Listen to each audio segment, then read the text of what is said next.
Welcome back. Charlotte City Council members may reinstitute red light cameras. The council's safety committee advanced a proposal for a pilot program. Yeah, it would have the city work with the North Carolina General Assembly to change how revenue from fines generated by the cameras are used. State law calls for 90% of the revenue to go to schools. That's why the city stopped using cameras to catch red light runners back in 2006.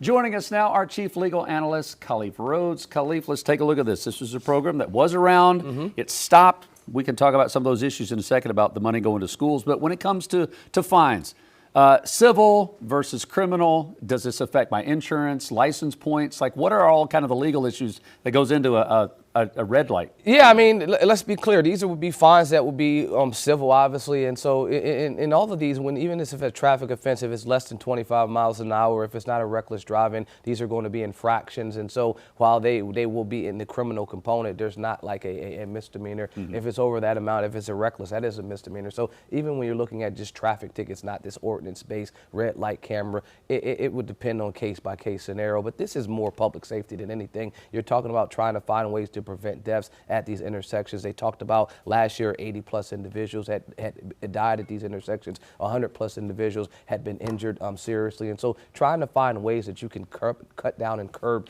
dangerous accidents at intersections is the goal. And so the monetary fine, I think, is just a deterrent. But the overarching goal is how do we stop people getting hurt at intersections? We mentioned that these were in place before they got taken away. What were some of the legal challenges of why they got taken away? Money. That's it. It's not the legal Okay. challenge. Who's getting it? Who's covering the cost is the issue. And so municipalities who were saying that, okay, it's costing us almost $600,000 a year to run these, but we can't recover, or I should say keep the cost.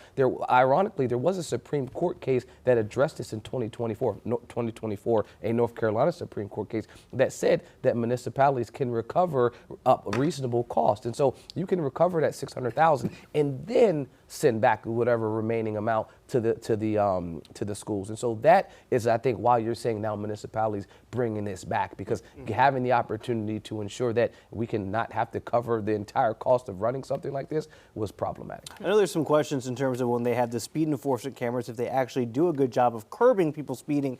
I wonder if it's the same thing with the red light cameras that actually works to deter people from blowing through a red light. Khalif, I wonder, does it also hold up in traffic court with the amount of people fighting? Well, I just only went over, the trigger for the camera to go, I didn't run the red light. Does it hold up courts as well? Julian, as someone that you love asking questions that I kind of have a connection to. Yeah. And so as the person that was my courtroom in Mecklenburg County, I ran traffic court for almost 3 years. And so most people aren't fighting traffic tickets. If you know that you were speeding, you're trying to find a way to do a couple things. Like Jason said, will I get any points on my insurance? Will I get points on my driver's license? If they can get this from a moving violation to a non-moving violation, do I really have the time to fight this? And most of the time the answer is no. It's rare that a person would say, you know what, they're offering to make this go away, the DA's office is, and I can just pay a little fine and I not get those points.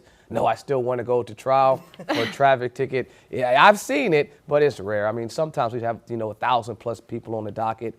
Maybe once a month, someone's like, no, I absolutely was not speeding. And I mean, and if they got you on radar, if they're trailing you with those type of technologies that they have, it's going to be hard to beat that. And so typically folks are saying, we're just trying to figure out a way to get rid of this. Back to the red light cameras, I think the deterrent portion that you asked, I'd hope that it's there, because again, we're not talking about, minor fender benders to vehicles. We're talking about people that are losing their lives in these intersections. And so that's the goal, is to try to find a way to ensure that people drive responsibly, knowing that someone is watching.